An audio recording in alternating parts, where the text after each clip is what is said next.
Hi my lovelies, I think we should make some donuts together. You will see how easy it is to make donuts. The first thing you actually need to prepare yourself with are the donut tins. You can get them on Amazon so cheaply. I have 2. Okay, knocking everything over. Here we go. Let's start with the wet ingredients. I have a large mixing bowl here and I have a hand whisk ready plugged in. So we have 3 eggs, 1/4 cup of your milk of choice. I choose to use milk, you can use almond milk if you prefer.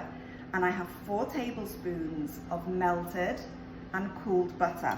My butter of choice, I'm going to show you as I go, is Kerrygold. Okay, so first things first, all we're going to do is put the wet ingredients into the bowl. This goes quick, guys. Butter, milk, and the 3 eggs are going to go in. The eggs, guys, are at room temperature. If you forget to take the eggs out of the fridge in advance of cooking or baking, pop them in a bowl like this, cover them with hot water from the tap. Don't boil a kettle. Hot water from the tap and just leave them sat there for a minute, and it quickly brings them to room temperature without cooking them in any way. Little egg hack. Okay, guys. The eggs, the milk, the butter has gone in. So, the only other wet ingredients going in here, we have vanilla. I'm going to eyeball this, but if you're not comfortable doing that, measure it. It's 1 teaspoon, guys. Vanilla going in. And then this is optional. It's something I like to use. This is an extract. Ooh flavors. This one is vanilla cupcake. It's one of my go-to ones. The other good one in this recipe would be cake batter. So let's just do 1, 2, 3, 4, 5, 7, 8, 9, 10. A rough 10. Okay. That's it for the wet ingredients. So let's give them a quick mix with my pink hand whisk. This is the easiest recipe, guys. The kids make it. That's how easy it is. Once you've got your wet ingredients mixed, all you then have to do is add in the dry. Couldn't be simpler, but we're going to do it together because sometimes it's easy just to watch somebody do it before you make it, right?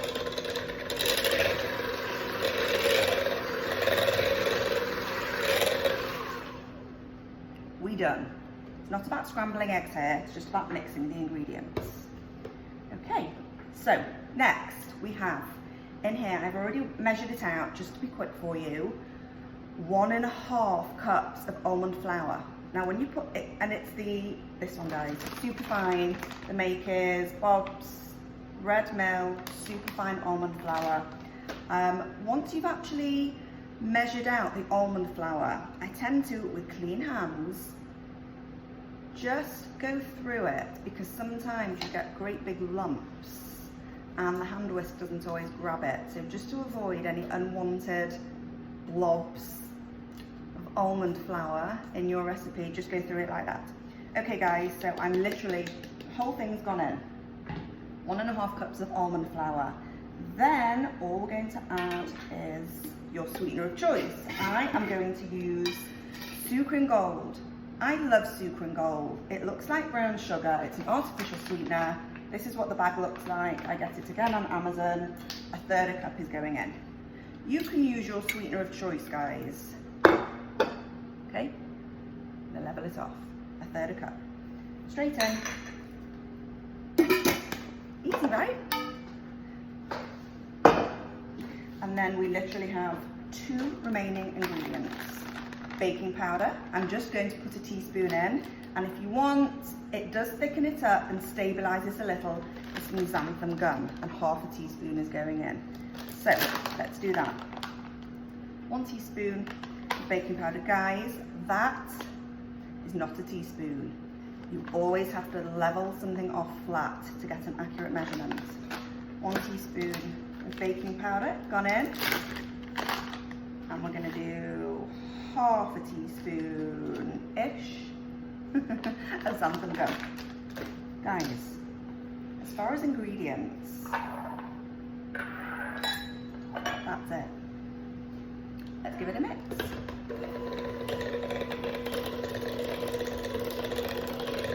I'm also now covered in flour.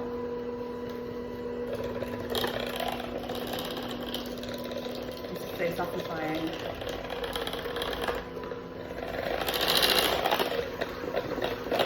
It thickens up quickly, guys. The xanthan gum actually changes the texture really easily. It's great. Now I just want to show you something. Not to waste anything. You can see the mixture looks pretty well mixed, right? But around the edges, there's some almond flours stuck. So it's a good idea, spoon or spatula, and just go around the edges and push that back into the mixture. We just don't want to waste any, guys. It's too delicious to waste. Okay, one more mix. It smells heavenly. That's it. Ooh. It really is that simple. So, put this to one side, and I'm going to show you how now to put the batter. To put the batter in the tins. Okay, this is a thick batter and it needs a little help. So first of all, I'm going to use some unflavoured coconut oil. I'm going to drizzle a little bit in each of these sections just to stop. Ooh, that was a bit of a lot. Just to stop the batter from sticking. You really want the donuts to come out easily, guys. So I'm actually going to put some in each. I'm not sure how far the batter will spread, so let's just see. And I like to use one of these just to spread the oil evenly in each space. Do take the time to do this, because it would be such a shame to have the most perfect recipe and the perfect donut batter and it's sticking to the tin. So let's just do that. It shouldn't be swimming in there. I have actually got a little bit excited and done a little bit too much. So what I'm actually going to do is take it to the sink and just let a little bit of it drip out.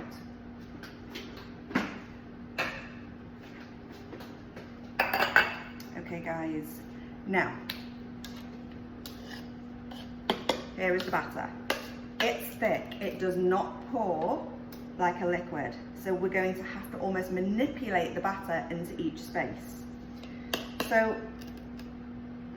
want to do it so you can actually see. Here we go, guys. We are going to take a dollop of the batter with our spoon, and we are almost going to feed it round the space. And I'm going to come back to each one and make sure that the batter isn't covering the center bit, because you really want it. You're really going to have to get stuck in here, guys, with your fingers, because it's a sticky, thick batter. Can you actually see what I'm doing? Yes, you can. If you want to do it a bit at a time, take your time to do it. There's no rush. There are no prizes for finishing first here. We just want perfect donuts. And you will see I'm pretty much filling the space that they are in. I hope you can actually see what I'm doing here. I'm concentrating on this, not you, so stay with me, guys. It's really sticky in a good way. It's a nice thick batter. So you can see, you don't want to use your fingers, guys. You can use any kitchen utensil, but if your fingers are clean, there is no reason why you just can't get stuck in here. I am filling each space as well. So let's see, it'll be interesting how many donuts this makes. Last time it made 10. You know? Let's just see. Keto cooking, guys, is different from using your standard sugars and flours. The ingredients behave differently, and it takes time sometimes to learn how to manipulate the ingredients, and B, to work out how they behave once they're cooked. One tip that I will give you, and this is such a good tip, once you have made anything in your keto kitchen, any cake, bread, muffin, donut, you have to be patient. It's the worst thing. Patience is not one of my virtues. You have to leave it to cool, cooler than cool, because the ingredients keep on, especially the artificial sweeteners, they keep on doing their thing for hours afterwards. And you may make a bread loaf, keto loaf, and cut into it straight away when it comes out of the oven and think, not only does this stink like egg and it's disgusting, but it's wet in the middle. If you leave it patiently to the next day, if you can do, not only has that eggy smell gone, but it's dried out and it's the texture that you want it to be. It's actually amazing how it happens. Okay, I need to concentrate on what I'm doing here, guys. Stop distracting me. Making a bit of a mess with this one. I want it to be nice and clean. Okay guys, I've done one there. I'm actually just going to get all the batter off my hands because it's disgusting. Okay, that's the first one. I'm going to clean it up a bit before I put it in the oven with a paper towel, but let's just see. Let's do this together and see exactly how many this makes. I am thinking, can you still see? Let me move the bowl. I'm thinking it's going to make 8 maybe. I've done them quite big. Everything in this kitchen is clean, guys. Don't judge me for using fingers or scraping batter off the worktop. We are antibacterially clean.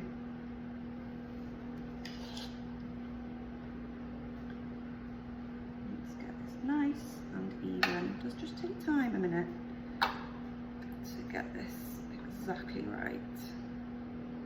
Okay. Just checking you can still see what I'm doing.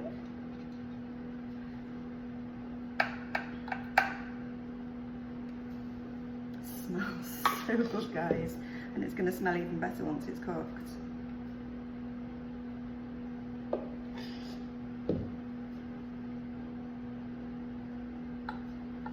Okay, that's the 8th. Now last time I made 10. It's the same recipe, so I obviously have made slightly bigger ones this time.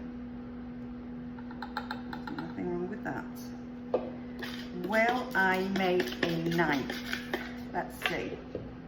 Definitely going to try. Even if it's not as big as the others, we're going for it. Yeah. This is going to be good. So the oven is on. It's preheating. It'll be good to go now actually because it's been on for a good 20 minutes at 350. These are going to go in the oven, and while they are cooking, we are going to make the chocolate topping. How patient am I right now? How bored are you right now? Am I stopping here? Do I keep going with scraping the batter? I'm going with stopping. Okay guys, so we have got 6 in here, as you can see. I'm just going to take my tea towel and tidy up the tray. Only because I like things to look pretty even when they go in the oven. Not that it's going to make a huge difference to your cooking. Okay, that's better. Nice and tidy, going in. That's that one. Do the same for this one. I am going to put them on a flat cookie sheet because I always find when things bake on a tray like this, it cooks evenly. So this is it, guys. I'm going to put them in the oven. I'm guessing about 20 minutes. I will confirm that when they come out. But in they go. Okay, here we go. So these have cooked beautifully on 350. Let me just pick one and show you. They're really big actually. So these took 17 minutes, okay, on 350. Everybody's oven does vary, okay? But these took, and they're so spongy and fabulous. So I've started to dip them in the chocolate. So here's what we need for the glaze. I use this HEB chocolate. You can use any chocolate you like. It's 3.5 ounces, that's 1 full bar, melted in the microwave for about 1 minute to 90 seconds with 2 tablespoons of unflavored coconut oil. And for good measure, I added in a little bit of the Ooh Flavor vanilla cupcake extract, again, just to sweeten it up a little. So this chocolate, it's melted and cooled, guys, and the donuts are cool now too. We took a little break of filming for them to cool so that I can actually put these together and show you. So let me show you how simple it is to do this. All you're going to do is take your donut, I'll lift this up to show you, and we're going to invert it into the chocolate, lift it out, check it's evenly covered. This one doesn't want to play. Put it back down. And we're going to do this with all of them. Into the chocolate and back down. It's so fun, guys. You have to make sure that the donuts are cool at this point, otherwise when you pick them up, they're literally just going to fall apart.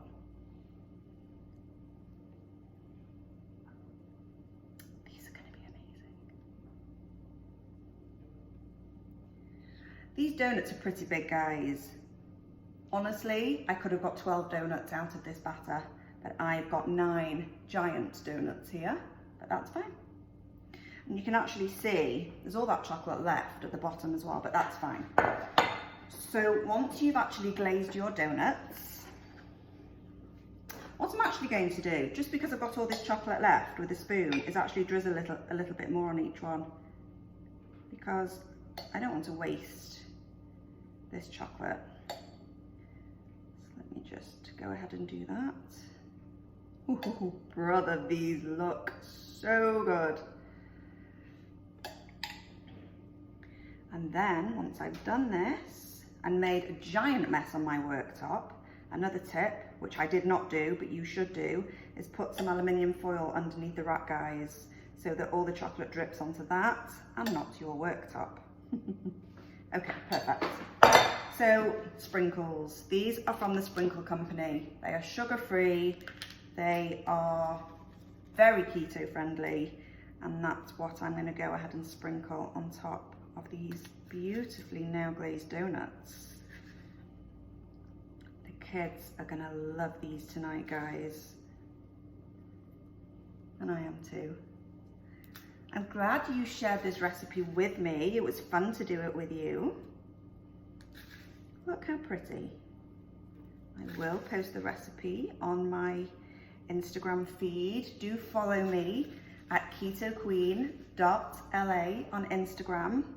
I share lots of health and nutrition tips and tricks, and of course I'm posting recipes practically every day, guys, and I also share just the simple meals that I eat or that I make for my kids and family. Okay guys, let's get up close and personal with these donuts. I mean, how divine do these look?